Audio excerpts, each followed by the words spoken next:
Hi hello मंडळी, कसे आहात? मस्त मजेत ना? आय होप तुम्ही सगळे मजेतच असणार. तर आपली इथे आता आजची सकाळ झालेली आहे आणि सकाळची सुरुवात आपण देवपूजेने करत असतो. हे तर सर्वच करत असतात. केव्हा केव्हा विसरते, पण रोज देवाला दिवाबत्ती ही झालीच पाहिजे. त्यामुळे सकाळ सकाळ आपल्या घरात देवाला जर दिवा लावला तर आपल्यालाच भारी वाटतं आणि आपल्या घरात प्रसन्न असल्यासारखं पण वाटतं. त्यामुळे सकाळची फिलिंग काय वेगळीच असते आणि त्यात आणखी थंडी, त्यामुळे घरात उदबत्तीचा वास वगैरे तर खूप भारी वाटतं. त्यामुळे देवाला दिवाबत्ती करणं खूपच भारी आहे असं मी मानते. तर आपली आता देवपूजा आता करून होत आहे. म्हणजे देवपूजा देव धुवून वगैरे घेतले होते आणि नंतर तुम्हाला मी उदबत्ती वगैरे लावताना दाखवलं होतं. तर इथे आता मी आमच्या दारातल्या तुळशीला पाणी घालत आहे आणि आमच्या शेजारच्या ताईंचीही तुळस पलीकडे आहे, त्यामुळे त्याही तुळशीला मी पाणी घालून तिथेही हळदी कुंकू लावत असते. आणि तर आता चला, आपली देवपूजा झाल्यानंतर आपण ताईंकडे गेलेलो आहोत. तर आपल्या इथे ताईंना आपण गुड मॉर्निंग करून झालेलं आहे आणि ताई कुठेतरी बाहेर निघाल्या होत्या सकाळी सकाळी. बहुतेक त्यांच्या कामाला निघाले असतील आणि तेवढ्यात मी त्यांच्या मणिमाऊला पाहिलं आणि त्यांची मणिमाऊ बघा सकाळ सकाळी किती भारी बसली गादीवरती. तिचा थाटच काही जरा वेगळा असतो. आणि ते आमच्या ताई बघा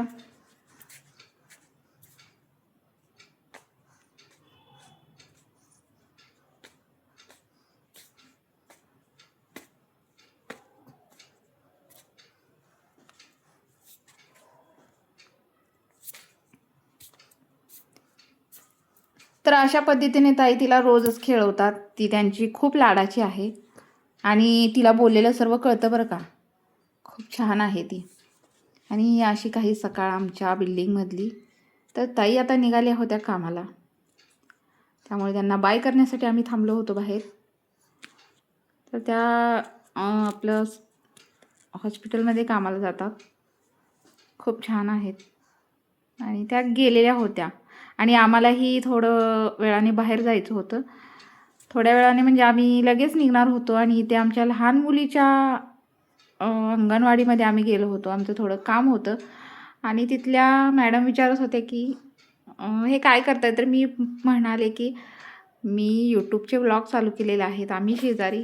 तर त्यांना खूप भारी वाटलं, त्याही हाय करत होत्या. आणि अशा पद्धतीने मी त्यांच्या माझ्या यूट्यूबची त्यांना माहिती दिली. तर त्या बोलल्या सर्च करून पाहते. तर असं कोणी आपल्याला विचारलं तर खूप भारी फिलिंग येते. नवीन नवीन आपण चालू केलेलं असतं ना, त्यामुळे भारी वाटलं तेही ऐकून. आणि ते खाली बसलेल्या म्हणजे लहान मुलांना घेऊन आलेल्या बायकाही माझ्याकडेच पाहत होत्या, म्हणजे मी हे काय करते. तर बहुतेक जणांना माहिती असेल मी ब्लॉगच बनवते, परंतु त्या खूप कुतूहलाने पाहत होत्या. आणि मी व्हिडिओ बनवते म्हटल्यानंतर त्या पदर वगैरे सावरायला लगेच चालू झालं त्यांचं. आणि ते पाहून मलाही खूप भारी वाटलं. आणि आपला व्लॉग आपण इथेच संपवत आहोत. तोपर्यंत बाय.